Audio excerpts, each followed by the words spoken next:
Bonsoir, cinquième et dernier débat sur TV Fil 78 à quelques jours du premier tour de ces élections départementales 2015. Nous irons voter dimanche 22 mars et en plateau aujourd'hui les candidats qui se présentent sur le canton de Montigny-le-Bretonneux. J'accueille tout d'abord François Deligné, candidat socialiste maire de Guyancourt, conseiller départemental sortant. Face à lui Michel Laugier, candidat divers droite soutenu par le centre, par l'UMP, par l'UDI, par le MoDem également. Maire de Montigny-le-Bretonneux et président de la communauté d'agglomération de Saint-Quentin. Sylvain Grison du Front National, candidat donc sur Montigny-le-Bretonneux, conseiller municipal d'opposition à Montigny-le-Bretonneux, et Émilie Germain-Vedrenne. Bonsoir à tous les quatre. Émilie Germain-Vedrenne, candidate de la liste Front de Gauche Europe Écologie Les Verts sur ce canton, conseillère municipale à Guyancourt. Et je vais préciser bien évidemment que vous représentez des binômes ce soir, puisque François Deligné est associé à Sandrine Grandgomme, responsable départementale du PS, Michel Laugier à Laurence Trochu, conseillère municipale d'opposition à Guyancourt, Sylvain Grison à Eugénie Lavigne et Émilie Germain-Vedrenne donc à Olivier Paréja, conseiller municipal Europe Écologie à Guyancourt également. Ce sera d'ailleurs le thème de ma première question. Que pensez-vous de la mise en place de ces binômes pour le scrutin départemental? Une femme et un homme qui vont siéger pour cette nouvelle mandature. On va commencer avec François Deligné tout d'abord. Et je précise bien évidemment que le temps de parole, comme lors des autres débats, sera chronométré. Je vous le communiquerai régulièrement. Il s'affichera à l'antenne. François Deligné, sur l'idée d'une parité et de la mise en place d'un binôme. Écoutez, bonsoir. Pour cette nouvelle élection, il y a finalement deux nouveautés, deux avancées. Il y a la parité, et il faut bien reconnaître que c'était plus que nécessaire au Conseil général. Quand je siégeais, nous sommes 39, et il y a 6 femmes. Donc on était très loin d'une parité. Et je ne vous parle pas des vice-présidents, puisqu'il n'y avait pas de femmes du tout. Pareil pour la commission permanente. Et donc c'est une première avancée, la parité, c'est évident. La deuxième avancée également, c'est que maintenant il y a une égalité entre les cantons. Pendant 7 ans, quand je votais au Conseil général, je représentais plus de 60 000 habitants. Alors qu'en moyenne, c'était la moitié. Il y a même des cantons où c'était le tiers du nombre d'électeurs. Donc ce n'était pas équitable. Je dois représenter le même nombre d'habitants que pour les autres. Et au moins, c'est une avancée. Il y a la parité d'une part et l'égalité d'autre part. Donc cette réforme va dans le bon sens. C'est ce que vous nous dites, les changements qui sont opérés sur ce scrutin. Michel Laugier, sur la parité tout d'abord. Sur la parité, moi, je suis tout à fait favorable aussi à la parité, à l'entrée des femmes. Mais ça aurait pu se faire avant, puisque quand même différents gouvernements se sont succédés et personne n'avait osé le faire jusqu'à présent. Donc l'entrée des femmes, c'est une bonne chose. Après, le redécoupage des cantons, nous c'est vrai qu'aujourd'hui, notre canton ne change pas. Parce que c'était déjà un des cantons les plus importants de France, donc nous, il ne change pas. Par contre, il faut dire aussi qu'il y a quand même certains découpages qui sont complètement aberrants sur le département des Yvelines. Vous citez quel canton, par exemple? Écoutez, vous avez, par exemple, vous avez les villes de Noisy et de Bailly qui vivent ensemble. Noisy aujourd'hui est avec Molles, avec Aubergenville, et Bailly qui est juste à côté, surtout avec le Chénet, la Selle-Saint-Cloud. Donc voilà, je dirais, il y a certains découpages qui ne tiennent pas la route. Sylvain Grison, à présent pour le Front National, sur la question de la parité tout d'abord, et puis peut-être aussi, si vous voulez, sur le redécoupage. Effectivement, il y avait 39 cantons avant, il y en a 21 maintenant. Sur la parité, j'allais dire comme M. Laugier et M. Deligné, je dirais je ne peux être que pour. C'est effectivement un rééquilibrage politique qui s'effectue. Toutes les assemblées aujourd'hui sont à parité. Donc il n'y avait aucun problème pour que le département le soit également. Par contre, sur le redécoupage, effectivement, comme le soulignait Michel Laugier, il y aurait beaucoup à redire, parce qu'il y a des déséquilibres qui sont quand même flagrants. Peut-être un rééquilibrage, comme on nous l'a dit, longuement expliqué, d'un point de vue de la population, puisque effectivement c'est un point quand même important, mais il y a quand même des cantons qui sont assez surprenants en termes de superficie en tous les cas. Donc même si la population a un rôle important à jouer, et ça on n'en doute pas, de faire parfois énormément de kilomètres aux différents représentants politiques, de quelque bord qu'ils soient, c'est quand même assez surprenant. Émilie Germain-Vedrenne, sur la question de la parité, vous êtes la seule femme au plateau ce soir. Oui, d'ailleurs, je remarque.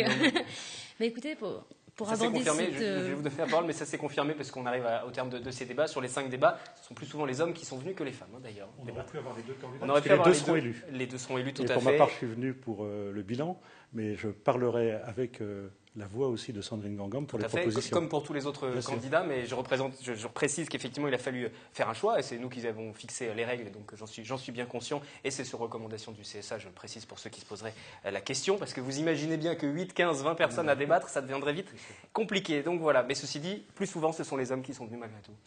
Oui, donc c'est quand même très intéressant que ce soit effectivement davantage les hommes qui viennent sur les plateaux. Sur la question de la parité, c'est intéressant de constater que tout le monde est d'accord, mais il a quand même fallu attendre une loi pour qu'elle soit effective. Un chiffre, 13,8%, c'était le nombre de femmes qui étaient élues à l'échelle nationale dans les différents conseils départementaux, on va les appeler comme ça maintenant. Et il a donc fallu attendre qu'il y ait vraiment une contrainte pour qu'on soit à parité égale. Le problème, c'est que cette loi contraint à se présenter à 2, mais ensuite, il n'y a pas de contrainte sur les vice-présidences, il n'y a pas non plus de contrainte sur les présidences, et c'est là que ce sera intéressant de voir finalement que très certainement les mécanismes habituels, tout comme en plateau, vont probablement reprendre le dessus. Je souhaite aussi donc insister véritablement sur le fait que les femmes vont, c'est certain, apporter beaucoup d'expertise sur de nombreux sujets, notamment sur la question de la petite enfance, qui va rester dans les compétences du département et sur laquelle je souhaiterais vraiment m'exprimer un petit peu plus tard quand on viendra sur ces questions-là. On va parler tout à fait des compétences tout à l'heure, même si à l'heure actuelle, tout cela est encore en discussion. Alors, ce qui rend forcément difficile la mobilisation pour les électeurs, vous êtes le conseiller général, conseiller départemental, puisque ce sera le nouveau nom sortant en tout cas. Vous leur dites quoi aux électeurs aujourd'hui? Venez voter alors que les compétences ne sont pas clairement définies parce que c'est encore en discussion entre les assemblées, entre Sénat et parlementaires. Vous leur dites quoi? C'est difficile de mobiliser sur le terrain? Alors, je dis surtout, et je le dis aux Inimontins et aux Guyan-Courtois, n'oublions pas surtout que l'élection départementale, c'est une élection locale. Ça veut dire que ça touche véritablement à la vie quotidienne des familles de nos communes. Donc vous voulez éviter votre sanction pour le Parti socialiste vis-à-vis du gouvernement? C'est pas ça, c'est qu'au département, on s'occupe des collèges, on s'occupe des logements, on s'occupe de l'éducation, on s'occupe des transports, on s'occupe de toute la vie quotidienne des habitants. Et donc ne nous trompons pas d'élection. On a bien la possibilité de voir ce qu'on peut faire. Tout à l'heure, je parlerai de mon bilan en tant que conseiller général sortant. Je ferai des propositions sur tous ces thèmes. Le seul changement apparent, ça serait celui de retirer le développement économique, puisqu'il ira à la région. Mais en fait, nous savons très bien que quand, par exemple, le département travaille sur l'aménagement du territoire, et c'est dans ses compétences, on est obligé d'avoir une réflexion en même temps sur le développement économique. Et j'ai plein d'exemples qui montrent qu'au niveau départemental, on peut le faire. On viendra sur la question économique, sur la question du département. À un moment, on a parlé de la disparition des départements aussi. Puis aujourd'hui, on explique qu'il y aura même plus de conseillers départementaux qu'avant, parce que par le jeu des binômes, vous serez 42 en tout à siéger, alors qu'auparavant, vous étiez 39. Oui, ben c'est le paradoxe du gouvernement actuel. On annonce des choses et on applique le contraire. Je me souviens, moi, des déclarations du président de la République, de M. Valls quand il était ministre de l'Intérieur. Il était pour la suppression des départements et à peine nommé Premier ministre, il est pour la réforme des départements. Et j'ai encore entendu la ministre des collectivités territoriales qui expliquait que le département était indispensable aujourd'hui à notre vie démocratique. J'en suis d'accord. Moi, je n'étais pas partisan de la disparition des départements. Vous êtes aujourd'hui candidat, alors c'est mieux d'être favorable au maintien des départements. Exactement, mais c'est pour ça que moi, je suis tout à fait dans la lignée de ma pensée. La seule chose aujourd'hui, c'est que c'est vraiment la première fois. C'est la première fois que nous allons à une élection, nous nous présentons à une élection sans connaître les compétences qui seront les nôtres demain. Voilà. Sylvain Grison, pour le Front National, sur la question du fait d'appeler les électeurs à aller voter aujourd'hui sans connaître véritablement toutes les compétences. Il va de soi que nous ne pouvons effectivement que souhaiter que les Inimontins et les Guyan-Courtois se mobilisent un maximum pour répondre à notre appel et se présentent devant les urnes dimanche prochain. Pour rebondir sur le scrutin, il y a quand même quelque chose qui m'a interpellé. Effectivement, nous avons 3 conseillers supplémentaires. Il n'y a personne ici qui, pour l'instant, parle de coût. C'est à peu près aujourd'hui, quand on sait qu'un conseiller général coûte entre 2 600 et 2 900 euros, brut, je précise, par mois, ça fait quand même un budget maxima de 105 000 euros. On peut se poser la question, est-ce que le gouvernement, effectivement, a prévu de budgéter cette somme-là? François Deligné, vous êtes conseiller départemental sortant. Ça va coûter plus cher l'Assemblée départementale qu'auparavant? Je vous rappelle que c'est une élection locale. Donc moi, ce que j'attends avec impatience, c'est de pouvoir parler de mon bilan, puisque j'ai travaillé pendant 7 ans, et puis de pouvoir faire des propositions sur les thèmes qui, de toute façon, seront importants, je le disais, pour la vie quotidienne, et qui resteront au cœur des départements. L'action sociale restera au cœur des départements, c'est même son cœur de métier au département. Mais j'ai parlé aussi des collèges, donc je préférerais aller sur le bilan. Alors gardez votre temps de parole, comme pour les autres. On va déterminer tout de même ce tour de table. Dans un débat Émilie Germain-Vedrenne, peu. concernant à présent, donc je le disais, le fait de voter, comme le soulignait Michel Logier, pour la première fois sans véritablement connaître les compétences. Aux électeurs, vous leur dites quoi aujourd'hui? Votez pour nous parce qu'on fera des choses, mais on ne sait pas encore. La question n'est pas effectivement de voter sans connaître les compétences. La question, c'est que moi, je représente une liste qui s'oppose à cette réforme territoriale. Pourquoi? Parce que cette réforme territoriale, nouvelle organisation territoriale de la République, hein, c'est son nom, elle va finalement aboutir à détruire un système de proximité, c'est-à-dire à transférer des compétences. On avait parlé initialement d'un transfert de 14 milliards d'euros. En réalité, aujourd'hui, on parle d'un transfert de 4 milliards d'euros vers des structures qui sont beaucoup plus vastes. Des structures de métropole, par exemple, à 200 000 habitants. Et les populations, lorsque ce transfert s'effectue, eh bien, il y a une rupture démocratique. Ça devient beaucoup plus difficile d'interpeller non pas son conseiller départemental, mais le président, justement, d'un système de métropole. Comment le contacter? Comment parler de ses difficultés quotidiennes? Donc là, il y a un premier souci en termes de démocratie. Et ensuite, lorsqu'il y a finalement tous ces rassemblements au nom, soi-disant, de l'efficience, au nom de la diminution des coûts, en réalité, c'est des services en moins. Si on prend l'exemple de la protection maternelle infantile, il y a 70% des centres qui sont menacés de fermeture. En langage technocratique, on parle de restructuration. Mais restructuration, en fait, c'est disparition d'un service de proximité. Et quand on est une population fragile, quand on est une jeune maman avec plusieurs enfants en bas âge, se rendre à 20, 25, 30, 40 km pour avoir le même service que celui qui était autrefois dans votre quartier, eh bien, voilà, c'est de la dégradation de la vie quotidienne, pour les services de la vie quotidienne. C'est ça concrètement. Et c'est pour ça que nous combattons cette réforme et pas tellement, si vous voulez, la cadence. On est élu avant de connaître les compétences. On va écouter les habitants de votre canton à présent et vous allez pouvoir débattre sur les compétences qui devraient en tout cas rester ou celles qui vont un petit peu évoluer dans les prochaines années pour les départements. Micro-trottoir tourné sur le canton de Montigny-le Bretonneux. Qu'attendez-vous de votre conseiller, de vos conseillers départementaux?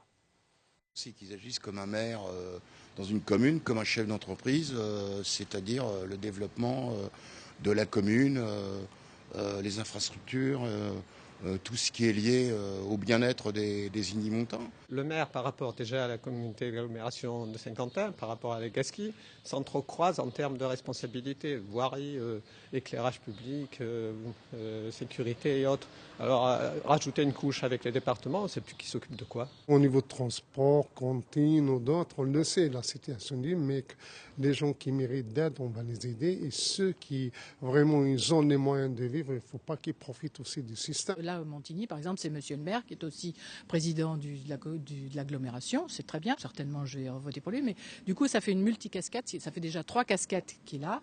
Et moi, je trouve que ça aussi, quelque part, c'est pas très très bien. Voilà, presse micro-trottoir, on jette un premier coup d'œil au chronomètre pour voir les temps de parole. Michel Logier, 1 minute 40, François Deligné, 2,07, Sylvain Grison, 1,58 et 2,53 pour Émilie Germain-Vedrenne. On va commencer avec vous, Michel Logier, et ça tombe bien puisque vous avez été un petit peu interpellé dans ce micro-trottoir, multiplication des casquettes. Je vous ferai réagir aussi François Deligné parce que vous siégez aussi à la communauté d'agglomération de Saint-Quentin en Yvelines. Vous avez aussi plusieurs casquettes et au-delà des casquettes, c'est surtout l'accumulation des strates, hein, ce millefeuille, commune, canton, intercommunalité, région aussi. Est-ce que tout cela est bien nécessaire? Est-ce qu'on peut jongler? Un même homme peut tout faire? Alors, déjà, un même homme peut tout faire. Je pense qu'il y a eu des précédents à la tête de la ville nouvelle, à l'époque, et à la tête de la commune de Guyancourt. Et comme vous le dites si justement, le maire de Guyancourt a aussi d'autres responsabilités, dont tout autant que moi. Alors, ce que veut dire que moi, je suis plus sur la complémentarité. Parce qu'en fait, nous traitons des mêmes sujets. Et donc, il y a une vraie complémentarité dans les fonctions qu'aujourd'hui, dont j'ai la responsabilité, que ce soit en termes de maire de Montigny, président de l'agglomération, et que ce soit le maire ou le président, il a besoin de travailler avec le conseil général, puisqu'il est compétent dans beaucoup de domaines. Donc, je crois qu'on gagne beaucoup plus en efficacité. François Deligné. 2 remarques. La première, c'est que les élus communautaires sont forcément des élus communaux, par nature, par définition. Deuxième remarque, personnellement, je ne me suis jamais présenté à une autre élection que les élections locales qui concernent Guyancourt et Saint-Quentin-en-Yvelines. Sandrine Kangam, qui est votre binôme, siège à la région actuellement. Oui, mais c'est pour vous dire qu'on peut être très concentré. On peut siéger partout. On peut être très concentré sur le fait de rester dans un mandat local. Moi, ce qui m'intéresse, c'est vraiment le lien avec les habitants, leur prise en compte, l'écoute et le fait de pouvoir répondre très concrètement. Et effectivement, il peut y avoir des complémentarités, mais l'important, c'est de répondre, j'allais dire, dossier par dossier, aux besoins des habitants. Et le dossier qui va nous intéresser dans un instant, c'est le dossier du social, compétence ô combien importante, surtout en ce moment, et qui restera en tout cas au département, c'est quasiment certain. Sylvain Grison, tout de même, sur l'accumulation des strates, les départements, les communes. En ce qui me concerne, je me sens nettement moins concerné que Monsieur Laugier. Sur le terme de mandat, oui. Tout à fait, puisque je ne suis élu qu'au conseil municipal de Montigny, et que ça ne m'accapare pas énormément de mon temps. Hein. Ce n'est qu'un poste de conseiller municipal. Donc je suis, moi, personnellement, complètement disponible, je dirais, pour nos concitoyens. Et après, sur l'accumulation des différentes structures, tout cela est nécessaire pour permettre une complémentarité, commune, région, État, département? Du point de vue du terrain, je pense que c'est effectivement une complémentarité. Je n'en dirais pas de même, je dirais pour des niveaux supérieurs, comme la députation, les sénateurs, etc. Là, c'est différent. On joue dans un autre registre et je ne suis pas persuadé qu'effectivement on puisse parler dans ce cas-là de complémentarité. Si c'était vrai, je pense que nos députés aujourd'hui seraient beaucoup plus proches du terrain parce qu'en fin de compte, leur seul objectif était essentiellement d'être élus, d'être députés, point barre. Émilie Germain-Vedrenne, je vous fais réagir, mais peut-être plus brièvement, vous aviez de l'avance sur le temps de parole, si vous souhaitez vous exprimer sur ça. Écoutez, nous, on est dans un parti, effectivement, et une alliance qui est opposée au cumul des mandats, au cumul d'une façon générale, c'est-à-dire entre les différentes fonctions, mais aussi à la succession des mandats, au nom des principes de représentativité, et puis au nom, si vous voulez, aussi d'un renouvellement démocratique. On le disait tout à l'heure, les compétences sont encore en discussion. Néanmoins, les départements vont conserver le bloc social. C'est la gestion notamment de 3 allocations, RSA, allocation personnalisée d'autonomie, l'APA ou encore la prestation de compensation du handicap, des 3 aides qui représentent souvent plus de la moitié du budget des départements chaque année. Quelles sont les propositions à chacun dans ce domaine, François Deligné, pour rester sur le bloc social? Là, on est dans le concret, on est dans les... Oui, alors on est dans le concret et c'est le point le plus important puisque c'est la priorité normalement, l'action sociale, c'est-à-dire l'accompagnement des besoins des familles. Notre département est un des 5 plus riches de France. En même temps, en action sociale, il est 20% en dessous de la moyenne des accompagnements par rapport aux familles. Quand je dis par rapport aux familles, je pense aux personnes handicapées, je pense aux personnes dépendantes, je pense aussi à l'accompagnement des personnes âgées dans leurs besoins. Mais on pourrait aussi évoquer ce qui était dit tout à l'heure sur la protection maternelle et infantile ou d'autres structures comme cela. Un exemple aussi, pendant ce mandat-là, j'ai dû me battre pour arriver à conserver des postes d'assistante sociale dans le secteur. Que vous siégez dans l'opposition au sein du conseil départemental, qui est détenu par la droite. Ce qui prouve d'ailleurs qu'on peut être dans l'opposition, se faire respecter et avoir des résultats et aussi empêcher des mauvais coups. J'ai pu faire bouger des lignes. Par exemple, on a un nouveau secteur d'action sociale, des nouveaux bâtiments. Par contre, je suis obligé encore de rappeler que les postes doivent être pourvus. Sur les 9, il y en a une partie qui n'est pas pourvue. Des exemples de ce qu'on peut réussir aussi. Nous avons réussi l'implantation d'une maison médicalisée pour handicapés psychiques. C'est très important. Vous savez qu'il y a des familles qui sont obligées d'envoyer des jeunes en Belgique par manque de place dans le département. Donc ça, c'est très important. On peut à la fois, et c'est ce que j'ai essayé de faire, donner des réponses concrètes, et en même temps, moi, je suis vigilant et je dis haut et fort quand ça ne va pas. Par exemple, pour les PMI, il est vrai qu'il y a eu beaucoup de suppressions. Celle de Guyancourt a été conservée parce que j'ai levé la voix, mais je pense qu'on doit avoir une répartition territoriale. On doit être à prendre en compte l'ensemble des familles du département. Et ce qu'on a obtenu pour Guyancourt, il faudrait l'obtenir pour d'autres aussi. Le département qui ne fait pas assez pour le social, en tout cas mal, c'est ce que dit le conseil départemental. Vous savez, on peut toujours dire qu'on peut faire mieux. Ça, c'est évident et finalement, c'est la phrase la plus facile à dire. Aujourd'hui, le département a quand même un budget assez conséquent, c'est 1,250 milliard d'euros, et sur les 930 millions qu'il y a en fonctionnement, 58% sont consacrés à l'action sociale. Donc 540 millions. Donc il y a déjà beaucoup de choses. Simplement, on demande toujours plus au département. Est-ce que c'est bien utilisé? Au-delà de faire plus, est-ce que déjà c'est bien utilisé? Écoutez, on peut toujours faire mieux. On peut toujours faire mieux. je crois qu'il y a déjà un retour, un service qui est apporté aux habitants. La chose, c'est que pendant ces dernières années, le RSA, les bénéficiaires du RSA, malheureusement, le nombre a augmenté. Donc il y a aussi beaucoup de choses à financer en parallèle et qui se sont accélérées au cours de ces dernières années. Sans parler aussi du désengagement de l'État. Je vous rappelle quand même, parce que c'est bien beau, on peut faire la liste à la Prévert, tout ce qu'il faudrait faire en plus, etc. Mais comment le financer ? Comment le financer ? Le Conseil général le Conseil départemental, puisque ça sera son nouveau nom, va perdre 128 millions de dotations dans les 3 ans qui viennent. 128 millions de dotations. Alors moi, je veux bien faire liste à la Prévert. Je crois qu'il faut surtout savoir bien gérer.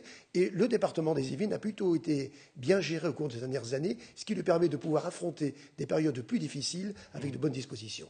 Sylvain Grison, sur votre regard sur le social, sur ce qui a été mené jusqu'à présent par le département dans les Yvelines, et puis peut-être aussi sur vos propositions. Que proposez-vous aux électeurs dans ce domaine-là ? Ce que je constate, c'est qu'effectivement, il y a quand même un budget relativement conséquent qui est consacré au social. On ne peut que l'approuver. Je déplore quand même une chose importante, et ça, je dirais, tous les électeurs qui se tiennent informés en sont bien au courant, je l'espère du moins. S'ils ne le sont pas, nous le faisons ce soir. Michel Laugier vient de le souligner, les baisses de dotation sont très importantes, tant au niveau départemental qu'au niveau des communes. Je reviens sur la question que j'ai posée, à laquelle personne n'a répondu, ni M. Deligné, ni M. Laugier, mais en particulier M. Deligné qui siège au Conseil général.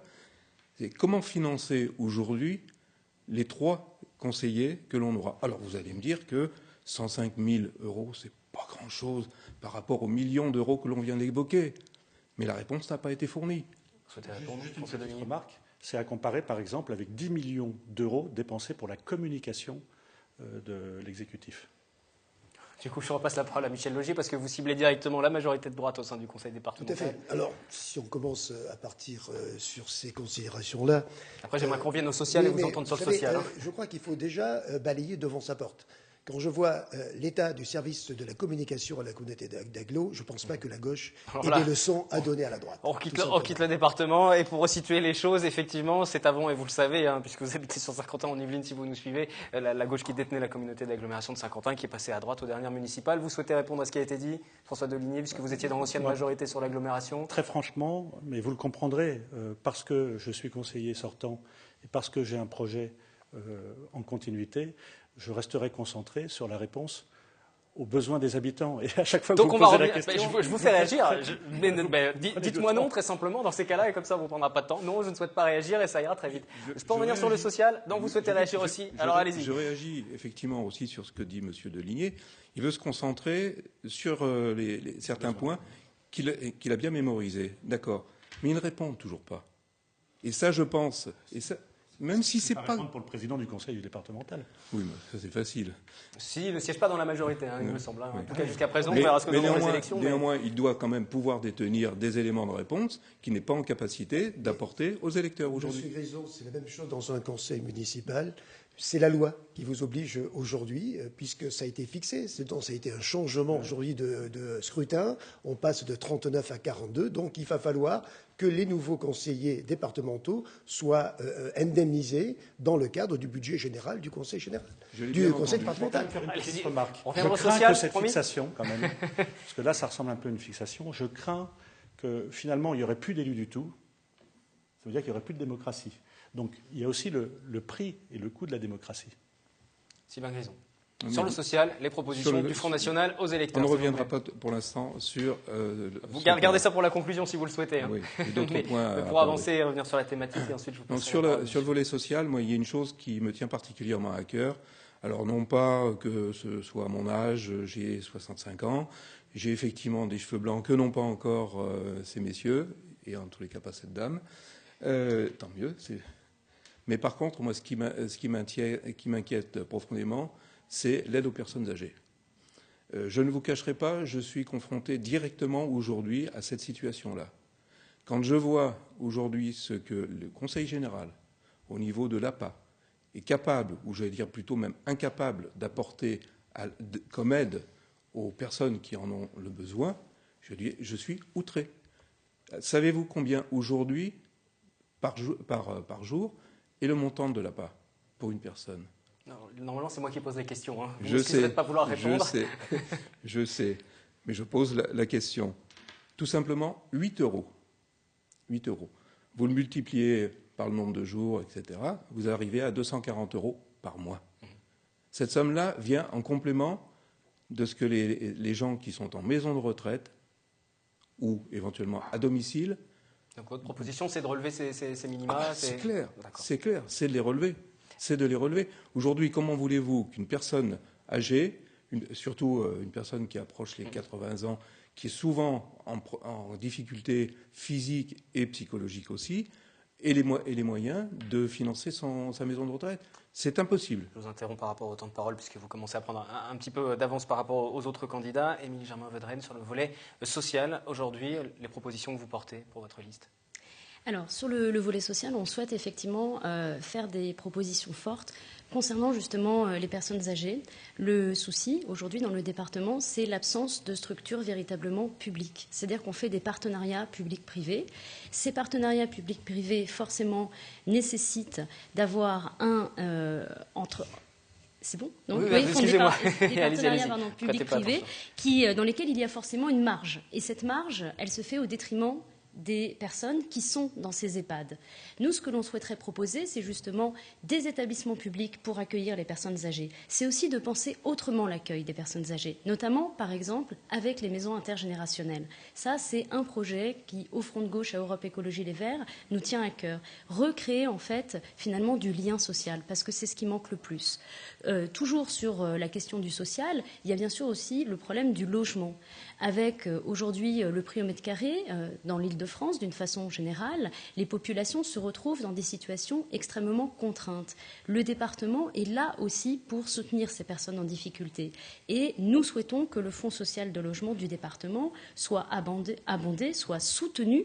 Et nous voulons rappeler quand même que sur les 92 communes dans le département qui sont concernées par la loi SRU, il y en a 70 qui déjà n'atteignent pas les 20% de logements sociaux. Et ça, c'est quelque chose qui nous semble absolument scandaleux. François Deligné, je vous vois depuis tout à l'heure, est tout à fait d'accord avec ce qui est dit. Écoutez, je voudrais juste vous faire remarquer que vous ne faites pas de liste commune, mais vous êtes d'accord sur le programme, ceci dit. On peut avoir beaucoup de... C'est vrai que moi j'ai lu avec attention, en tout cas ceux qui avaient des programmes, parce que je ferais faire la remarque qu'il y a quand même au moins deux listes qui n'ont pas de programme. Mais sur la question du logement, il faut partir de l'état des lieux. Dans le département des Yvelines, pour atteindre le minimum requis par la loi, des 25%, donc, il faudrait construire 18 000 logements. C'est dire le retard, 18 000 logements sociaux. C'est dire le retard pris dans le département. Alors pendant ce mandat, j'ai fait partie d'un groupe de travail et j'ai obtenu des changements de critères parce que, imaginez-vous que le département aidait en aveugle pour la construction de logements, y compris c'est la prime aux mauvais élèves, parce qu'on aidait ceux qui n'avaient pas construit de logement à en faire, sans regarder si c'était du logement social ou pas. Sans chercher à avoir l'équilibre de mixité sociale pour répondre aux besoins des habitants tels qu'on l'évoquait. Donc oui, c'est une priorité. Ce que je voudrais dire, c'est qu'on peut très bien avoir des aides du département qui soient avec des critères de mixité sociale, surtout là où il n'y en a pas. Et d'ailleurs, on va parler du canton. Guyancourt, moitié-moitié, entre locatif aidé et accession à la propriété. Et Montigny se trouve dans une situation où il y aura nécessité de payer une amende parce que carence. Michel Laugier, forcément. Bien sûr, parce que bon, c'est très facile de dire ça, en sachant que sur Montigny, bien sûr, nous étions à 30%, sauf que la loi SRU a changé les critères. Nous avions des logements conventionnés qui ne le sont plus aujourd'hui. Ça, c'est la première chose. Et la deuxième chose, c'est que nous avions favorisé l'accession pour les personnes qui étaient dans des logements sociaux. Donc nous avons vendu aux occupants. Ce qui fait que tout de suite, bien sûr, vous avez le taux qui baisse. Sauf que c'est purement fictif aujourd'hui que nous soyons en dessous des 25%, puisque nous avons des logements qui sortent et on les voit très bien. Donc on sait très bien que Montigny respecte la loi sans aucun problème. Sauf que là, on est dans une compétence du Conseil général indirecte, puisque c'est uniquement une incitation pour aider. Vous voyez bien, ce n'est pas la compétence première. manière de construire du logement pour le conseil départemental. On va afficher à présent les temps de parole, suffisamment longtemps que je puisse comme ça les lire, si on peut les afficher à l'écran, si les temps de parole sont prêts. Voilà, François Deligné, vous êtes à 6 minutes 19, Émilie Germain-Vedrenne à 4 minutes 42, Sylvain Grison 5,50 et Michel Laugier 5 minutes 20. Pour l'autre thématique, je vais donc vous laisser la parole, Michel Laugier, puisque vous accusez le plus de retard. Vous souhaitez conclure sur le social, voilà, allez-y. Comme vous avez un peu de retard, allez-y. Comme je vois que j'ai un petit peu de retard, nous avons énormément de propositions. Nous souhaitons souligner la nécessité de maintenir les maisons départementales aussi pour les personnes handicapées. C'est un lieu unique où il y a un accueil pour ces personnes, où on va diagnostiquer, où on va aussi les accompagner, où on va leur faire des propositions. Et ça, pour nous, c'est quelque chose de très important. Concernant aussi le RSA, on souhaite que les personnes qui reçoivent le RSA puissent aussi être accompagnées vers la voie de la réinsertion. Non pas parce qu'on est dans une logique comptable, mais parce que nous, on est dans un projet d'émancipation humaine. Et on souhaite effectivement dire que 514 €, ça ne suffit pas comme horizon, mais ce sont ces 514 € qui vont permettre effectivement aux personnes de se réinsérer dans la société. Et pour nous, il est très important que tous ces services soient maintenus. Michel Laugier, comme vous aviez un peu de retard, est-ce que vous souhaitez continuer à réagir sur le social? Sinon, on va changer de thématique. Non, juste rappeler qu'il y a quand même un effort important qui est fait sur notre canton pour l'accueil des personnes âgées. Sur Guyancourt, il y a bien sûr certaines résidences, dont une en extension, et sur Montigny, on aura bientôt donc un EHPAD ainsi qu'une urgence service. Et là aussi, l'EHPAD, on le doit aussi au conseil départemental. Merci de faire mon bilan. Je pense que c'est le bilan du Conseil général, donc je ne savais pas que tu avais une influence aussi importante, je ne savais pas que tu étais président du Conseil général. Alors, avec une petite remarque, c'est que sur Guyancourt, ce sont des transferts de lits, il n'y a pas eu de création de lits. Et donc on a obtenu des lits qui existaient déjà, ce qui est une bonne chose. Non, mais ce que je dis, c'est qu'on donne des solutions sur place. Voilà. Quel que soit, le site, on est arrivé quand même à satisfaire d'autres personnes. Pardon. Si je peux allez-y. Sur l'EHPAD, justement. Vous avez encore beaucoup de choses à dire sur le social, tous finalement. Alors, à Montigny, ce sera justement un partenariat public-privé. Et ce qui est intéressant, c'est le prix que ça coûtera pour pouvoir en profiter. Et ça, c'est la question que se posent les gens. C'est-à-dire, on a effectivement des établissements de type un petit peu prestigieux, on peut employer ce terme, qui peut y avoir accès. Alors, il y a effectivement un différentiel qui peut être payé par des aides du département, mais si les coûts sont importants, qui paye la différence? Le département. Et donc, on se retrouve dans un système où on a des aides qui profitent à des entreprises privées, alors que si on prenait un véritable service public qui n'est pas là pour faire des marges, mais pour être au service des populations, on sortirait de ce type de système qui ne me semble pas opérant. Sylvain Grison, pour le Front National. Pour conclure, pour ma part, sur le social, je soulignerai quand même qu'aujourd'hui, ça n'a pas dû vous échapper, il y a une manifestation dans plusieurs villes de France et qui est celle des retraités. Parce qu'on vient de leur bloquer leur pension pour 2015 et probablement pour les prochaines années. Si on commence à bloquer les pensions des retraités alors que ces gens-là, pour bon nombre d'entre eux, gagnent moins de 1 500 € par mois, voire pour un certain nombre également aussi entre 550 et 900 € par mois, je pense qu'il y a quand même un gros effort à faire aussi à ce niveau-là, parce que si on continue à serrer la ceinture, les retraités, ils n'auront plus qu'à partir à l'étranger. Après tout, pourquoi pas, ils feront peut-être de la place à d'autres. Le temps passe, on va continuer à égrener les thématiques pour pouvoir parler tout à l'heure d'économie à la fin de ce débat, compétences économiques qui vont peu à peu disparaître des départements, et vous nous direz quelle incidence ça peut avoir, notamment sur le canton. Je rappelle que vous êtes président de la communauté d'agglomération de Saint-Quentin, c'est une des compétences qui doit vous intéresser, et les autres élus qui sont en plateau également, les autres candidats. Sur la question juste des collèges, l'éducation, les départements devraient finalement garder cette compétence des collèges aujourd'hui. Sur la question des collèges, est-ce qu'il y a des propositions autour de l'éducation? Il me semble que la droite au niveau départemental évoque notamment l'installation de tout ce qui est numérique, tablettes et autres, en se basant sur l'exemple de ce qui a été développé à Elancourt. Écoutez, vous avez déjà donné certaines idées. Ce qu'il faut savoir déjà, c'est que la compétence assurée par le conseil départemental au niveau des collèges est plutôt bien assumée. Déjà sur notre canton, nous avons 6 collèges publics, mais je rappellerai aussi à certains qu'il y a aussi 2 collèges privés. Il ne faut pas aussi les oublier, ceux-ci. Et donc, je souhaite qu'on continue à développer toutes ces choses-là, notamment sur le numérique. Il y a des travaux importants qui ont été faits dans nos différents collèges, grâce bien sûr à l'action du département. Et j'espère qu'on pourra continuer pour donner une qualité éducative à nos enfants qui leur permettra de pouvoir bien réussir. Alors c'est vrai que moi aujourd'hui, quand on me parle de certaines difficultés, c'est plutôt dans les lycées que dans les collèges. Alors peut-être que ce serait pas plus mal que les départements récupèrent les lycées. Des lycées qui sont à la région à l'heure actuelle, François Deligné. Très simplement, une remarque et une des propositions concrètes. La remarque, c'est que le département des Yvelines, dans ce qu'il apporte pour les collégiens, c'est le plus bas d'Île-de-France. Tous les chiffres que je donne sont vérifiables. C'est d'ailleurs, ma source, c'est la Chambre régionale des comptes. Et maintenant, la proposition, elle me semble urgente, elle me semble nécessaire. C'est à cheval sur le social et l'éducation. C'est d'instaurer dans les collèges des Yvelines le tarif social, une tarification sociale pour la restauration scolaire, de manière à ce que les plus fragilisés, d'un point de vue économique, ne soient pas pénalisés par rapport à l'éducation. Quand dans une famille, le problème c'est d'arriver à faire manger l'enfant le midi, et que certains sont hors le collège à cause d'un problème de tarification, c'est dommage. Et je pense que le département se grandirait à mettre en place cette proposition. J'ai obtenu l'harmonisation déjà pour l'avenir. Je pense que le tarif social, on le fait d'ailleurs au niveau des communes, on pourrait le faire de manière encore plus simple pour les collèges, et ça serait une nécessité. Sylvain Grison, autour de la gestion des collèges, le Front National qui porte au niveau national et pas uniquement dans le département cette proposition de renforcer les sécurités, lutter contre les rackets, mettre en place la vidéosurveillance. Écoutez, c'est pas moi qui vais vous dire le contraire, surtout. C'est votre programme, en même temps. Tout à fait, tout à fait. Je suis bien d'accord, je l'entends bien. C'est notre programme. Oui, votre programme national. Oui, nous avons un programme. C'est ce que j'ai dit en introduction. Oui.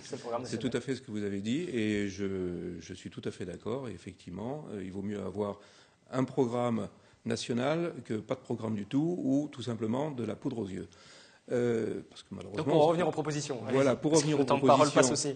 Voilà, pour revenir aux propositions, je disais que certaines personnes ici autour de la table connaissent mon passé, et durant une vingtaine d'années, j'ai été en gendarmerie, donc j'en suis très fier, hein, même si malheureusement aujourd'hui la police et la gendarmerie sont décriées, hein, sont lynchées même parfois quand elles se rendent sur place pour des interventions. Donc pour en revenir au collège. Effectivement, il se passe tellement de choses à l'intérieur des collèges, mais surtout à l'extérieur des collèges, qu'il faut effectivement aussi renforcer la sécurité. Sur Montigny, je sais qu'il y a déjà énormément de vidéosurveillance. On peut encore aujourd'hui la déployer auprès des collèges et aux alentours, aux abords. Et je pense que là, ça serait une bonne démarche que le Conseil général pourrait entreprendre, que ce soit sur le canton de Montigny comme sur d'autres. Parce que aller à l'école avec la peur au ventre, j'aurai aussi des exemples si vous voulez à vous citer, mais je ne rentrerai pas de nouveau dans ce débat, où les enfants n'osent plus le matin aller à l'école parce qu'ils se font racketter, ils se font battre. Je vais vous poser la question. Vous avez des exemples concrets sur les établissements qui concernent le canton? J'ai surtout un exemple personnel, oui. Donc je ne citerai pas. Je ne vous demande pas de donner des noms, mais en tout cas, il faut quand même se baser, non pas sur un ressenti, mais sur des faits, et c'est important aussi. J'en ai un qui est très concret. En dehors de ce plateau, je pourrais le citer. Je ne vous demandais pas de donner des noms, mais en tout cas de partir des choses concrètes. Mais c'est ce qui est lamentable, parce que quand nous avions le même âge que ces enfants-là, nous pouvions aller à l'école sans aucun problème. Sans aucun problème. Donc la priorité autour des collèges, c'est déjà la sécurité. La sécurité. On va renforcer les départements. Michel Laugier et Germain Vedrenne juste après. Juste pour donner une information quand même, justement, les collèges de Montigny sont vidéosurveillés, enfin, pas à l'intérieur des collèges, mais sur l'espace qui amène jusqu'au collège, donc sur tous les abords, nous avons la vidéosurveillance à Montigny. Mais financée par la ville. Sur la question du département et des collèges. Alors, sur la question du département et des collèges, là, je vais avoir un point de vue très tranché. Moi, je vais apporter mon expertise en tant qu'enseignante. Nous, qu'est-ce que nous proposons? Nous proposons des établissements à moins de 500 élèves qui restent à taille humaine, puisque lorsque, justement, on est dans des structures beaucoup trop importantes, ces soucis qui peuvent exister, effectivement, de raquettes, de mal-être, sont difficilement gérables par les équipes. Mais qu'est-ce qui va permettre de gérer ces difficultés? ce n'est pas la vidéosurveillance, c'est l'humain. Ce sont des éducateurs, ce sont des enseignants, ce sont des assistants vie scolaire. La vidéosurveillance est un échec. C'est une technologie qui, aujourd'hui, est en train d'être mise en place effectivement en France. Je propose à tous ceux qui sont autour de ce plateau et à tous ceux qui nous regardent d'aller consulter les rapports de Scotland Yard et d'aller consulter les rapports du FBI. Pourquoi ? Parce qu'ils sont très précis. Ce sont les anglo-saxons qui, les premiers, ont mis en place la vidéosurveillance. Ils nous montrent quoi ? Ça n'évite pas la violence parce que les personnes pensent que les caméras ne fonctionnent pas. Et 3% en moyenne des délits ou crimes sont résolus grâce à la vidéosurveillance. Donc, pour moi, c'est une impasse. Concernant maintenant aussi nos propositions vis-à-vis de la restauration scolaire, ce que nous souhaitons mettre en place, ce sont des circuits courts pour permettre aux enfants de manger des choses qui sont produites dans le département et de manger aussi des aliments de qualité. C'est-à-dire que dans la nourriture, il y a bien sûr la quantité, mais il y a aussi la qualité et on souhaiterait que ces produits soient issus d'une agriculture durable. Et ça, c'est très important. Si vous interrogez les enfants qui vont au collège, alors certains ont peut-être la peur au ventre, mais surtout, ils ne mangent pas beaucoup. Si vous voulez réagir sur la question de la vidéosurveillance, notamment, qui c'était ciblé, oui. on fait un tour de table très rapidement, mais vous êtes très en avance, donc très brièvement. Oui, très brièvement. Madame est enseignante, je ne critique pas la profession. Simplement, par rapport... Non, pas du tout. Je sais que M. Deligné est aussi un enseignant. Le temps de parole passe. Hein. Allez-y, oui. parce que vous êtes en avance, vous avez presque une minute d'avance. J'attire simplement votre attention que là où les choses se sont passées, il y a aussi des enseignants. Ils n'ont rien vu. Ils n'ont rien vu. Il y a des éducateurs. Ils n'ont rien vu. Alors je pose la question. À quoi servent-ils ? En dehors de l'enseignement. Une trentaine de secondes si vous voulez réagir. Et Michel Logier, vous aurez à peu près une minute et vous serez tous autour de 8 minutes. Je vais être très court. Ne pas confondre par rapport aux compétences du département sécurité publique, compétences régaliennes, et la sécurité civile. Et là, pour le département, ce sont les pompiers qui font un travail que je salue et qui est un travail aussi au quotidien. Pour revenir au collège, moi je crois beaucoup au lien entre, justement, au sein de la communauté éducative, entre les responsables d'établissement, les équipes enseignantes et les parents d'élèves. Les parents d'élèves qui sont investis font un travail formidable pour que la communauté éducative soit capable de mieux maîtriser ce genre de questions et pas le faire dans le fantasme ou dans la peur, mais le faire dans l'éducation. Michel Logier, pour conclure cette thématique. Je suis d'accord avec François Deligné sur ce qui se passe à l'intérieur. Après, le vrai problème demeure quand on est sur les abords. Par contre, tout à fait, donc c'est pas les mêmes problèmes, sauf que en tant qu'élus locaux, nous avons aussi la responsabilité de ce qui se passe aux abords des collèges. En tout cas, moi, je peux vous dire que à travers tous les CLSPD que je préside. Conseils locaux de sécurité. Exactement. Je peux vous dire que le préfet, le commissaire de police suivent ça de très très près et que surtout, ils sont là pour nous encourager à investir dans la vidéosurveillance parce que pour eux, c'est extrêmement important. Qui vous fait sourire. Oui. On parle de faits. J'attends de voir effectivement comment est-ce qu'on lutte contre la délinquance juvénile avec des caméras. La question économique à présent, parce qu'on n'aura pas assez de temps pour tout aborder, et vous laissez le temps à chacun pour vos conclusions. Je rappelle, on va revoir les temps pendant que je lance la thématique suivante, comme ça chacun pourra bien voir où il en est. Sur la question économique, sur la question de l'aide aux entreprises, ce sera désormais l'affaire des régions. En tout cas, c'est ce que prévoit cette loi NOTRe qui est discutée actuellement, même si toutes les évolutions sont encore possibles. Mais en tout cas, la compétence économique qui pourrait disparaître. Michel Logier, je vous passe la parole en tant que président déjà de l'agglomération de Saint-Quentin en Yvelines, avec un territoire où l'économie, les entreprises sont très importantes. Cette compétence qui échapperait au département, ce serait embêtant. Oui, ça sera embêtant, mais c'est vrai que c'est dommage d'avoir un débat sur des choses qui ne sont pas encore fixées. Donc, parce que là, il y a eu déjà une première lecture à l'Assemblée, mais je pense qu'il va y avoir certaines navettes et qu'on va finir par une commission mixte paritaire qui va définir les choses. Donc c'est un petit peu dommage de parler de certaines compétences alors qu'on ne sait toujours pas si on gardera cette compétence économique ou pas.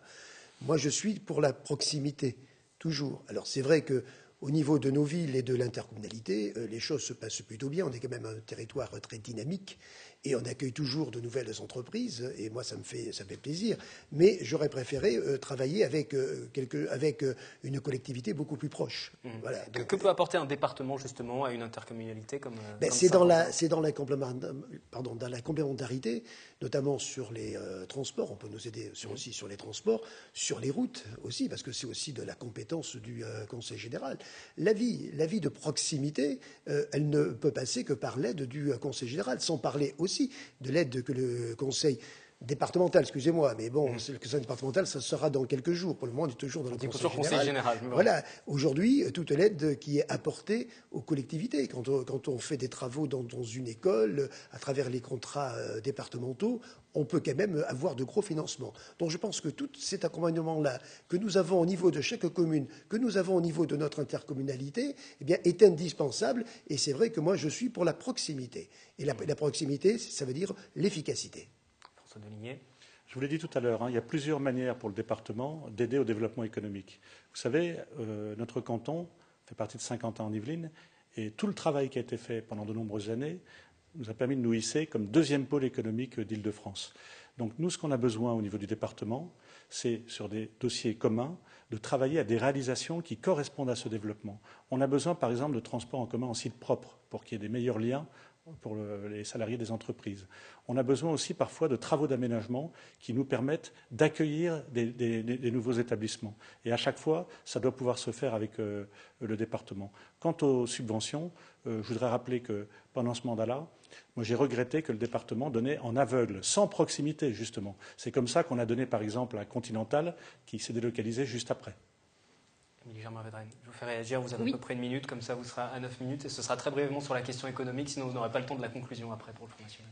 Alors, sur les questions économiques, nous, on souhaite attirer l'attention des électeurs sur le fait qu'il est nécessaire de promouvoir une économie sociale, solidaire, avec des emplois justement qui sont non délocalisables. Le problème, effectivement, c'est que ces subventions très importantes sont parfois données à des sociétés qui font des profits et pourtant délocalisent, puisque la loi le permet. Et on souhaiterait effectivement que l'attribution de ces subventions soit l'objet d'une surveillance véritablement accrue. Concernant le développement économique, on souhaiterait aussi accompagner les sociétés qui souhaitent effectuer ce virage vers l'économie sociale et solidaire et l'économie aussi circulaire. Cette idée que les déchets de certains deviennent la matière première d'autres sociétés et mettre en place de véritables filières, comme une filière bois, par exemple, sur le département. On souhaiterait aussi soutenir les agriculteurs qui veulent s'engager dans le cadre, à l'échelle, effectivement, de l'Union européenne, de la réforme de la PAC, vers une agriculture qui passerait du productivisme vers une agriculture, cette fois-ci, de qualité. Et ils ont besoin d'un soutien, ils ont besoin d'une écoute, ils ont besoin de subventions, et le département pourrait être un acteur dans ce domaine, car nous sommes un espace où les terres agricoles sont importantes. Sylvain Grison, sur la question économique, je vais vous laisser une trentaine de secondes, comme ça il vous restera une trentaine de secondes pour conclure, ou alors si vous souhaitez garder votre temps de parole pour la conclusion d'1 minute. Non, moi je dirais simplement qu'on est dans une coquille vide aujourd'hui et on ne sait absolument pas où l'on va en matière économique et d'une façon générale ce que sera le Conseil départemental dans les prochains mois et dans les prochaines années. Et malgré tout, il faudra voter. Pardon, nous arrivons à l'issue de ce débat. Vous avez chacun à peu près 1 minute, sauf effectivement Sylvain Grison et Émilie Germain-Vedrenne, un petit peu moins, une quarantaine de secondes, et Sylvain Grison, une trentaine de secondes. Et vous serez tous aux alentours de 10 minutes afin de veiller à l'équilibre, à l'égalité, l'équité, en tout cas, à l'issue de ce débat. François Deligné, pour votre conclusion en 1 minute. Écoutez, en 1 minute, je voudrais dire que Sandrine Grandgambe et moi-même sommes des élus de terrain. Ce qui compte, c'est le contact avec les habitants, c'est l'écoute, c'est l'échange. En 2008, les habitants de Montigny et de Guyancourt m'ont élu au Conseil général. Depuis, j'ai travaillé, j'ai agi, j'ai un bilan. Je ne peux pas évidemment l'expliquer en 1 minute, mais j'ai pris soin avec Sandrine Grandgambe de le présenter et également de faire des propositions. Car nous sommes dans un département où nous pensons qu'il est possible d'agir avec des ambitions et que dans un département trop ancré à droite, il est bon d'avoir des élus qui portent la voix des habitants sur leurs besoins tels que j'ai essayé de l'expliquer ce soir. Un dernier mot aussi, c'est pour préciser que nous souhaitons un département qui soit le plus équilibré possible. Il y a trop de déséquilibre dans ce département et également un département qui soit solidaire. Je l'ai dit, le département pourrait concentrer ses moyens sur les notions de solidarité. Merci François Deligné. Michel Laugier à présent. Écoutez, votre binôme. À l'heure où le gouvernement socialiste se désengage de l'aide aux collectivités, on a besoin de se rapprocher entre collectivités et je pense que le rapprochement avec le conseil départemental est indispensable. Alors je pense que entre le maire de Montigny que je suis, président de l'agglomération, ce rapprochement se fera de bonne manière, parce qu'il en va de l'intérêt de nos habitants de Montigny et de Guyancourt. Donc ce travail, je le ferai avec Laurence Trochu, élue municipale à Guyancourt. Et je demande tout simplement aux électeurs qui me font confiance depuis maintenant très longtemps, eh bien de m'accorder à nouveau cette confiance, ils ne seront pas déçus. Sylvain Grison, à présent, une trentaine de secondes pour vous. Décidément. Oui, décidément, vous avez eu le même temps de parole que tout le monde. Hein. Non, mais c'est de ma faute. Le Front National, pour nous, est une alternative qui est plus que crédible face, contrairement à ce que, bien évidemment, nos adversaires de l'UMPS veulent bien laisser entendre aux électeurs. Nous avons les moyens, nous avons les hommes, nous avons les femmes, quel que soit le niveau, que ce soit au niveau départemental comme au niveau du canton, bien évidemment. Donc il n'y a aucun souci. Nous sommes prêts, je dirais, à rentrer dans ce conseil départemental dès demain. Et pour conclure, pour votre liste menée par le Front de gauche et Europe Écologie Les Verts. Oui. Aux côtés d'Olivier Paréja, nous portons une liste qui s'appelle Autrement. Autrement parce que nous voulons proposer justement d'autres idées. Nous souhaitons mettre un terme à la dégradation des services de proximité, la fermeture des PMI, la fermeture du planning familial, le démantèlement de la bibliothèque départementale. Nous appelons les électeurs à voter pour nous afin de dire non aussi à la dégradation de l'environnement. Et ce sera votre dernier mot, puisque vous êtes tous à 9 minutes 55, à 2 secondes près. Vous êtes tous à l'égalité. Merci à tous les quatre d'être venus pour débattre sur ce canton de Montigny, le Bretonneux, et qui couvre également la commune de Guyancourt. L'émission sera rediffusée mercredi 18 mars, 20h, vendredi 20 mars également à 20h, à retrouver sur notre site internet dès à présent en replay. Rendez-vous dimanche, n'oubliez pas, 19h45 pour la soirée électorale du premier tour sur TV Fil en simultané sur Radio Sensation. Très belle soirée.